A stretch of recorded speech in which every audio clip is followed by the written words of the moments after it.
Friends, welcome back to Janasamaya YouTube channel. ಈ ಒಂದು ವಿಡಿಯೋದಲ್ಲಿ ಒಬಿಸಿ ಸ್ಕಾಲರ್ಶಿಪ್ ಲಾಸ್ಟ್ ಡೇಟ್ ಮುಗ್ದೋಗಿದ್ರು ಕೂಡ ಬೇರೆ 2 ಸ್ಕಾಲರ್ಶಿಪ್ನ ಪಡಿಬಹುದು. ಆ ಸ್ಕಾಲರ್ಶಿಪ್ ಯಾವ್ದ್ಯಾವುದು ಮತ್ತು ಇದು ಒಬಿಸಿ ಕ್ಯಾಟಗರಿ ಅವರಿಗೆ ಮಾತ್ರನ ಕಂಪ್ಲೀಟ್ ಇನ್ಫಾರ್ಮೇಷನ್ ಕೊಡ್ತೀನಿ. ಮೊದಲನೇ ಬಾರಿ ನನ್ನ ಚಾನಲ್ ನೋಡ್ತಾ ಇದ್ದರೆ ಸಬ್ಸ್ಕ್ರೈಬ್ ಮಾಡಿಲ್ಲ ಅಂದರೆ ದಯವಿಟ್ಟು ಸಬ್ಸ್ಕ್ರೈಬ್ ಮಾಡ್ಕೊಳ್ಳಿ.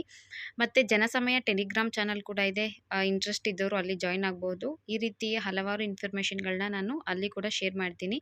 ಮತ್ತು ಯಾರಾದರೂ ಸ್ಕಾಲರ್ಶಿಪ್ ಅಥವಾ ಆನ್ಲೈನ್ ಅಪ್ಲಿಕೇಶನ್ ಹಾಕಬೇಕು ಅಂದರೆ ನನ್ನ ಕಾಂಟ್ಯಾಕ್ಟ್ ಮಾಡ್ಬೋದು, ಅಪ್ಲಿಕೇಶನ್ ಹಾಕ್ಕೊಡ್ತೀನಿ.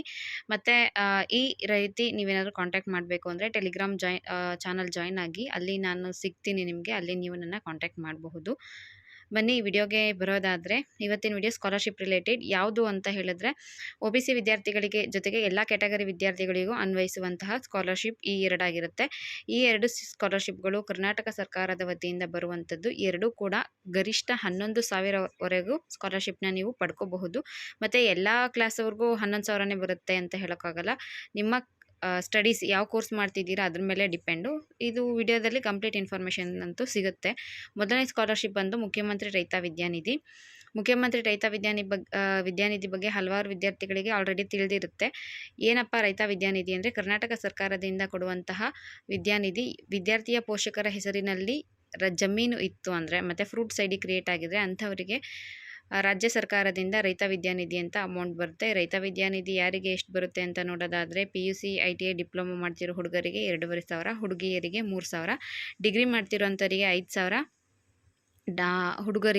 ಹುಡುಗಿಯರಿಗೆ 5,500. ಇನ್ನು ಡಬಲ್ ಡಿಗ್ರಿ ಕೋರ್ಸಸ್ ಮಾಡ್ತಿರೋರಿಗೆ 10,000, MA MCom MBA MSc MBBS BE BTech ಮಾಡ್ತಿರೋಂಥವ್ರಿಗೆ ಹುಡುಗರಿಗೆ 10, ಹುಡುಗಿಯರಿಗೆ 11, LLB ಪ್ಯಾರಾಮೆಡಿಕಲ್ ಕೋರ್ಸು ಮತ್ತು ಇತರ ವೃತ್ತಿಪರ ಕೋರ್ಸ್ ಹುಡುಗರಿಗೆ 7,500, ಹುಡುಗಿಯರಿಗೆ 8,000. ಇದು ರೈತ ವಿದ್ಯಾನಿಧಿ. ಇದು ಯಾರು ಇರ್ತಾರೆ, ತಂದೆ ತಾಯಿ ರೈತರಾಗಿದ್ದರೆ ಅಂಥವರ ಮಕ್ಕಳಿಗೆ ಹೈಯರ್ ಎಜುಕೇಷನ್ ಮಾಡೋದಕ್ಕೆ ಯೂಸ್ ಆಗಲಿ ಅಂತ ಸರ್ಕಾರದಿಂದ ಜಾರಿಗೆ ತಂದಿರುವಂತಹ ವಿದ್ಯಾರ್ಥಿ ವೇತನ ಇದಾಗಿದೆ. ನೋಡಿ, ಈ ವಿದ್ಯಾರ್ಥಿ ವೇತನ ನಿಮ್ಮ ಕ್ಯಾಸ್ಟ್ ಡಿಪಾರ್ಟ್ಮೆಂಟಿಂದ ಬರ್ತಿದೆ ಅಂದರೆ, ನೀವು SC ST OBC ಆಗಿದ್ದು ಆ ಡಿಪಾರ್ಟ್ಮೆಂಟಿಂದ ಬರ್ತಿದೆ ಅಂದರೆ ಈ ಡಿಪಾರ್ಟ್ಮೆಂಟ್ ಸ್ಕಾಲರ್ಶಿಪ್ಪು ಬರಲ್ಲ. ಇದು OBCಗೆ ಈಗ ಡೇಟ್ ಮುಗ್ದೋಗಿದೆ ಅಲ್ವಾ, ನಿಮಗೆ ಕ್ಯಾಸ್ಟ್ ಡಿಪಾರ್ಟ್ಮೆಂಟಿಂದ ಅಂತೂ ಬರಲ್ಲ. ಲಾಸ್ಟ್ ಡೇಟ್ ಎಕ್ಸ್ಟೆಂಡ್ ಆದರೆ ಬರಬಹುದೇನೋ. ಅಕಸ್ಮಾತ್ ಲಾಸ್ಟ್ ಡೇಟ್ ಎಕ್ಸ್ಟೆಂಡ್ ಆಗಿಲ್ಲ ಅಂದರೆ ನಿಮಗೆ ಕ್ಯಾಸ್ಟ್ ಡಿಪಾರ್ಟ್ಮೆಂಟಿಂದ ಬರೋ ಸ್ಕಾಲರ್ಶಿಪ್ ಬರಲ್ಲ. ಆದರೆ ಇದು ಬರುತ್ತೆ, ಮುಖ್ಯಮಂತ್ರಿ ರೈತ ವಿದ್ಯಾನಿಧಿ ಬರುತ್ತೆ.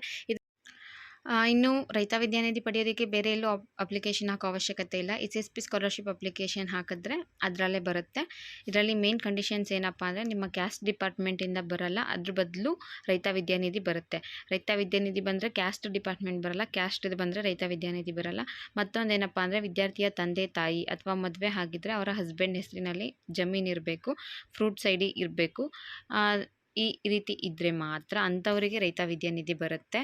ಮತ್ತು ವಿದ್ಯಾರ್ಥಿಗಳ ಪೋಷಕರ ಆದಾಯ 2.5 ಲಕ್ಷಕ್ಕಿಂತ ಕಡಿಮೆ ಇರಬೇಕು ಅಂತ ಇದೆ. ನೆಕ್ಸ್ಟ್ ಬಂದು ಕಟ್ಟಡ ಕಾರ್ಮಿಕ ಮಂಡಳಿಯಿಂದ ಬರುವಂತಹ labour card scholarship. Labour cards ಯಾರ ಹತ್ರ ಇರುತ್ತೆ ಅಂಥವರ 2 ಮಕ್ಕಳಿಗೆ ಕರ್ನಾಟಕ ಸರ್ಕಾರದ ಕಾರ್ಮಿಕ ಇಲಾಖೆಯಿಂದ ಸ್ಕಾಲರ್ಶಿಪ್ ಅಮೌಂಟ್ ಬರುತ್ತೆ. ಇದು ಬಂದು ಈ ಸ್ಕಾಲರ್ಶಿಪ್ ಪಡೆಯೋದಕ್ಕೆ ತಂದೆ ತಾಯಿ ಹತ್ರ ಲೇಬರ್ ಕಾರ್ಡ್ ಇರಬೇಕು. ವಿದ್ಯಾರ್ಥಿ ಅಲ್ಲ, ತಂದೆ ತಾಯಿ ಹತ್ರ ಈ ಥರ ಲೇಬರ್ ಕಾರ್ಡ್ ಇರಬೇಕು. ಈ ಥರ ಲೇಬರ್ ಕಾರ್ಡ್ ಇದ್ದರೆ ಮಾತ್ರ ಲೇಬರ್ ಕಾರ್ಡ್ ಸ್ಕಾಲರ್ಶಿಪ್ ಬರುತ್ತೆ, ಇಲ್ಲಾಂದರೆ ಲೇಬರ್ ಕಾರ್ಡ್ ಸ್ಕಾಲರ್ಶಿಪ್ಪು ಬರೋದಿಲ್ಲ. ಈ ವಿಚಾರವಾಗಿ ನೋಡೋದಾದರೆ 2023-24ನೇ ಸಾಲಿಗೆ ನೀವು ಅಡ್ಮಿಷನ್ ಆಗಿರಬೇಕು. ಇದ್ರ ಬಗ್ಗೆ ನಿಮಗೆ ಡೌಟ್ ಇದ್ದರೆ ನಿಮ್ಮ ಅಡ್ಮಿಷನ್ ಸ್ಲಿಪ್ನ ತೆಗೆದು ನೋಡಿ. 2023-24 ಅಕಾಡೆಮಿಕ್ ಇಯರ್ ಆಗಿದ್ದರೆ ಮಾತ್ರ ಅಂಥವ್ರಿಗೆ ಬರುತ್ತೆ. ಹಿಂದಿನ ತರಗತಿಯಲ್ಲಿ ಪಾಸ್ ಆಗಿರಬೇಕು ಅಂತ ಕೂಡ ಅವರು ತಿಳಿಸಿದರು. ಇದಕ್ಕೂ ಸಪ್ರೇಟ್ ಅಪ್ಲಿಕೇಶನ್ ಹಾಕೋ ಅವಶ್ಯಕತೆ ಇಲ್ಲ. SSP ಸ್ಕಾಲರ್ಶಿಪ್ ಹಾಕಿದ್ರೆ ಸಾಕು, ಅದರಲ್ಲೇ ಲೇಬರ್ ಡಿಪಾರ್ಟ್ಮೆಂಟ್ ಸ್ಕಾಲರ್ಶಿಪ್ ಕೂಡ ಬರುತ್ತೆ. ಇದು OBC ವಿದ್ಯಾರ್ಥಿಗಳಿಗೂ ಸಹ ಅನ್ವಯಿಸುತ್ತೆ. ಲಾಸ್ಟ್ ಡೇಟ್ ಮುಗ್ದೋಗಿದ್ರು ಕೂಡ ಅಪ್ಲಿಕೇಶನ್ ಕಂಪ್ಲೀಟ್ ಮಾಡಿ, ಆಗ ಮಾತ್ರ ನಿಮಗೆ ಸ್ಕಾಲರ್ಶಿಪ್ ಬರುತ್ತೆ. ನಮ್ಮದು ಲಾಸ್ಟ್ ಡೇಟ್ ಮುಗ್ದಿದೆ ಅಲ್ವಾ, ಇನ್ನೇನಕ್ಕೆ ಹಾಕೋದು ಅಂತ ಸುಮ್ಮನೆ ಆದರೆ ಬರೋದಿಲ್ಲ. ಇನ್ನೊಂದೇನಪ್ಪ ಅಂದರೆ, ನಿಮ್ಮದು ಲೇಬರ್ ಕಾರ್ಡ್ ಈ ಥರ ಇರುತ್ತೆ. ಸೇವಾ ಸಿಂಧುಲಿ ಅಪ್ಲಿಕೇಶನ್ ಹಾಕಿರೋ ಲೇಬರ್ ಕಾರ್ಡ್ ಈ ಥರ ಇರುತ್ತೆ. ಈಗ ಇದನ್ನು ನೀವು ಡಿಜಿಟಲ್ ಲೇಬರ್ ಕಾರ್ಡ್ ಆಗಿ ರಿಜಿಸ್ಟರ್ ಮಾಡ್ಕೋಬೇಕು. ನವೀಕರಣ ಈ ಥರ ಆಧಾರ್ ಕಾರ್ಡ್ ಥರ ಬರುತ್ತೆ. ಇದನ್ನು ಮಾಡಿಕೊಂಡ್ರೆ ಮಾತ್ರ ನಿಮಗೆ ಲೇಬರ್ ಕಾರ್ಡ್ ಸ್ಕಾಲರ್ಶಿಪ್ ಬರುತ್ತೆ, ಇಲ್ಲಾಂದರೆ ಲೇಬರ್ ಕಾರ್ಡ್ ಸ್ಕಾಲರ್ಶಿಪ್ ಯಾವುದೇ ಕಾರಣಕ್ಕೂ ಬರಲ್ಲ. ಲೇಬರ್ ಕಾರ್ಡ್ ಸ್ಕಾಲರ್ಶಿಪ್ ಹಾಕೋಕ್ಕೆ ಮೇ 31 ಲಾಸ್ಟ್ ಡೇಟು. ನಿಮ್ಮ ಕಾರ್ಡ್ನ ರಿಜಿಸ್ಟರ್ ಮಾಡ್ಕೊಳ್ಳೋಕ್ಕೆ ನವೀಕರಣ ಡಿಜಿಟಲ್ ಲೇಬರ್ ಕಾರ್ಡ್ ಆಗಿ ಮಾಡ್ಕೊಳ್ಳೋದಕ್ಕೆ ಜೂನ್ 30 ಲಾಸ್ಟ್ ಡೇಟು. ಇದಕ್ಕೆ ನೀವು ಕಾರ್ಮಿಕ ಮಂಡಳಿಯ ಅಧಿಕೃತ ವೆಬ್ಸೈಟ್ಗೆ ಹೋಗಿ ಅಪ್ಡೇಟ್ ಮಾಡ್ಕೋಬೇಕು. ಅದು ಬೇಕಿದ್ರೆ ನೆಕ್ಸ್ಟ್ ವಿಡಿಯೋದಲ್ಲಿ ನಾನು ತಿಳಿಸ್ತೀನಿ. ಇನ್ನು ಬಂದು ಹೇಳೋದಾದರೆ ಲೇಬರ್ ಕಾರ್ಡ್ ಸ್ಕಾಲರ್ಶಿಪ್ ಬರೋದು ವಿದ್ಯಾರ್ಥಿಗೆ ತಂದೆ ತಾಯಿ ಅಕೌಂಟ್ಗೆ, ಯಾರ್ದು ಲೇಬರ್ ಕಾರ್ಡ್ ಇದೆಯೋ ಅಂಥವ್ರ ಅಕೌಂಟ್ಗೆ ಹೋಗುತ್ತೆ. ನಿಮ್ಮ ತಂದೆ ತಾಯಿಯ ಬ್ಯಾಂಕ್ಗೆ ಆಧಾರ್ ಸೀಡಿಂಗ್ ಆಗಿದೆಯಾ, NPCI ಮ್ಯಾಪಿಂಗ್ ಆಗಿದೆಯಾ ಚೆಕ್ ಮಾಡಿ. ಇಲ್ಲಾಂದರೆ ನಿಮಗೆ ಸ್ಕಾಲರ್ಶಿಪ್ ಅಮೌಂಟು ಬರೋದಿಲ್ಲ. ಅದು ಯಾಕಂದರೆ ವಿದ್ಯಾರ್ಥಿಗಳು ತಮ್ಮದು ಲಿಂಕ್ ಆಗಿದೆಯೋ ಇಲ್ವೋ ಅಂತ ಚೆಕ್ ಮಾಡ್ಕೊತಾರೆ, ಅದೇ ಪೇರೆಂಟ್ಸ್ದಾಗಿದೆಯೋ ಇಲ್ವೋ ಅಂತ ಚೆಕ್ ಮಾಡಲ್ಲ. ಲಾಸ್ಟ್ ಟೈಮ್ ತುಂಬ ಜನಕ್ಕೆ ಈ ಥರ ಆಗಿ ಅಮೌಂಟು ಬರೋದು ಸ್ವಲ್ಪ ತಡ ಆಯಿತು.